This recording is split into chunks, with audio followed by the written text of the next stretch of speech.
में भेंट कोइले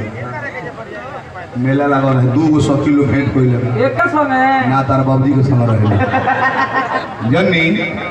एगो सखी 2 सखी भेटले त का बतियावे ले कैसन भोर बा कैसन भोर बा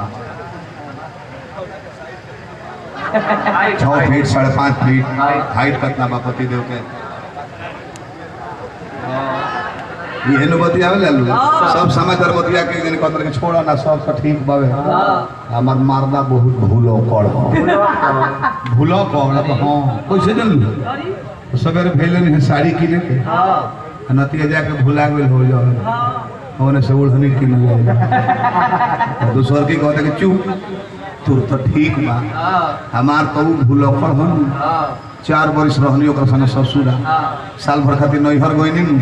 तो मेला घुमे गोर में तो मारदा हमर भेंट आ गइल तो हमर गोर एक टोकिए ताकता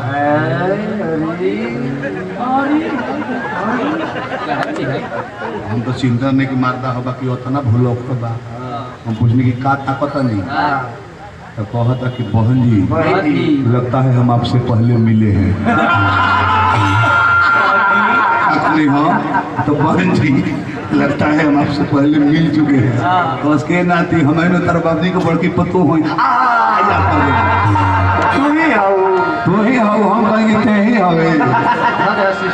जल्दी हो जाए।